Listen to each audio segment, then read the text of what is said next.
समझौता कर ले तो जैसा हमारे अध्यक्ष जी बता रहे, बिहार में संभवतः हम लोग के 2 मंत्री होते, कई विधायक होते।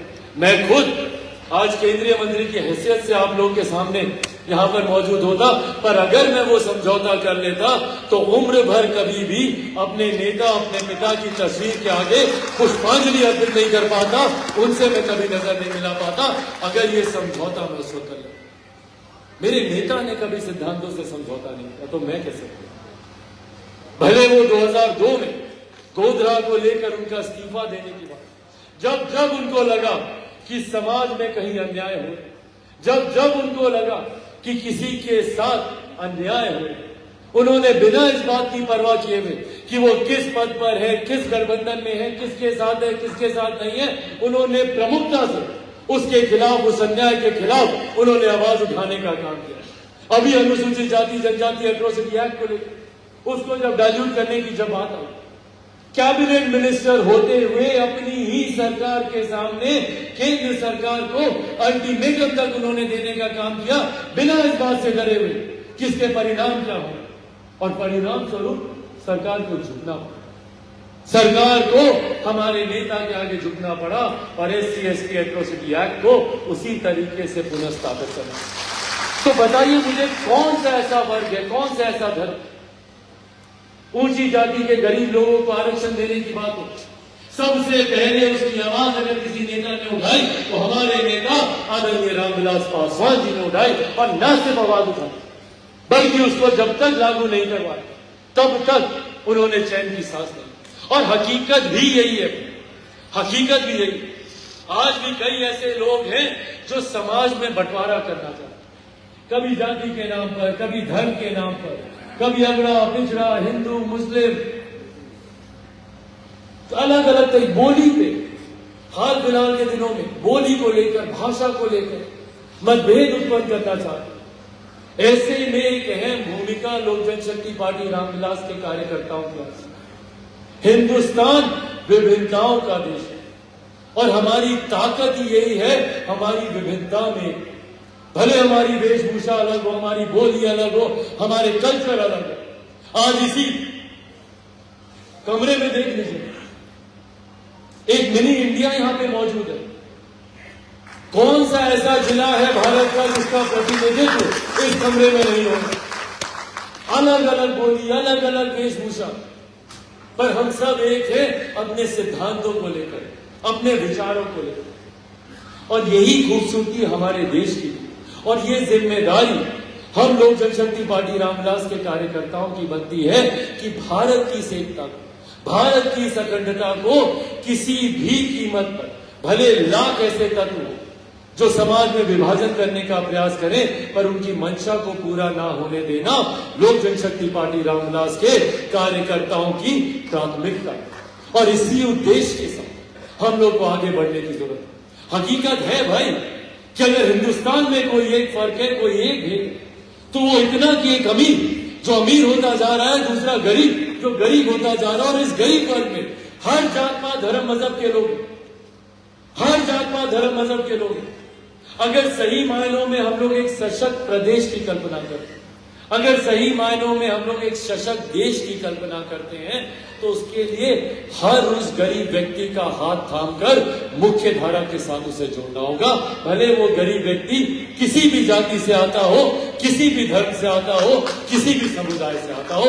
इस सोच के साथ हम लोग को आगे बढ़ने की जरूरत है, और यही हम लोग की ताकत है।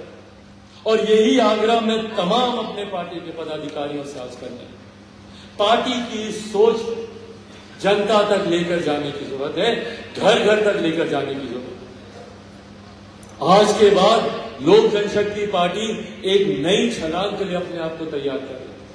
पिछले 2 साल यकीनन हम सबके लिए बहुत कठिन रहे, मेरे लिए तो व्यक्तिगत, राजनीतिक दोनों तौर पर हम सबके लिए भी रहे। हर वो व्यक्ति जो हमारे नेता के साथ जुड़ा हुआ था, पार्टी परिवार में जो हुआ, इस बात का दुख हर किसी को लगा है, हर किसी को इस बात से परेशानी हुई है।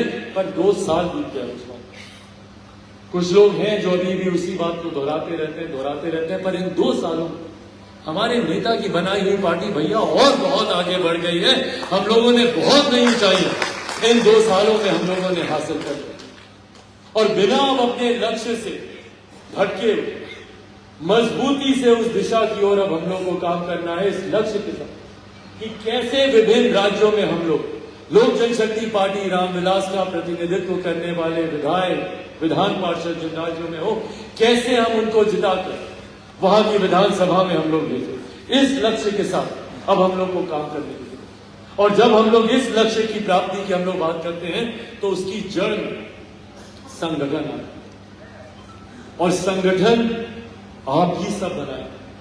चिराग पासवान भैया अकेला कुछ नहीं कर सकता। चिराग पासवान अकेला कुछ भी नहीं है। चिराग पासवान है आप लोगों की वजह से।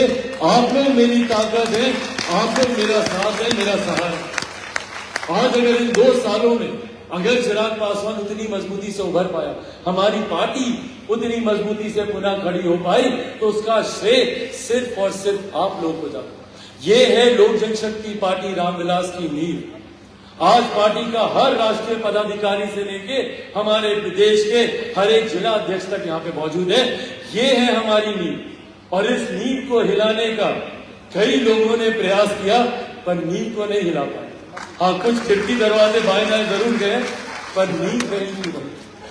और इस नींव को और मजबूत कर सकते। जब तक ये नींव मजबूत है, कई लोग कई बार चिंता प्रकट करते हैं कि अरे हमारी पार्टी से देखो जीत कर आया, हमारी पार्टी ने ये दिया, इधर चला गया, उधर चला गया। लोग आएंगे जाएंगे, जो व्यक्तिगत महत्वाकांक्षा रखेंगे वो लोग आएंगे, वो लोग जाएंगे, उनकी चिंता करने की भी जरूरत नहीं।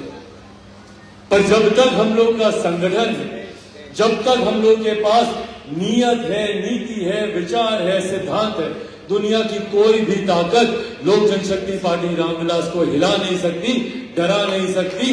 बस अपने सिद्धांतों पर, अपने संगठन की मजबूती के साथ हम लोग को आगे बढ़ते रहे और इसी दिशा में काम करें। अब मैं संगठन पे चर्चा करूं कि जब आप लोग अपने अपने राज्यों में आप लोग वापस जाए, मजबूती से और ईमानदारी से संगठन पर अब ध्यान। आपके जिला में कितने जिला अध्यक्ष तैयार हैं? आपके जिला अध्यक्षों ने कितने ब्लॉक प्रेसिडेंट, प्रखंड अध्यक्ष को तैयार किया है, उसकी समीक्षा करें। आप लोगों के यहाँ कितनी पंचायतें हैं, उन पंचायतों में हम लोग के पार्टी के कितने अध्यक्ष मौजूद हैं, इसकी समीक्षा करें। और जब मैं प्रदेश अध्यक्षों से ये चर्चा कर रहा हूं, तो जितने प्रभारी यहाँ पर मौजूद हैं, आप सबसे भी मैं आग्रह करूंगा, दिल्ली में बैठकर या कार्यालय में बैठकर अब काम नहीं हो। आप लोग को प्रदेशों में जाना होगा। जो भी प्रभार वाले प्रदेश हैं वहां पर जाकर संगठन की समीक्षा करनी होगी। और जैसा अभी खालिद साहब ने कहा कि हम लोग साल में 2 बार नेशनल एग्जीक्यूटिव और हर साल 1 बार हम लोग राष्ट्रीय परिषद की हम लोग बैठक करेंगे। और उसके बाद हम लोग कोशिश करेंगे, मैं आग्रह करूंगा खालिद साहब से कि एक ओपन हाउस भी रखा जाए।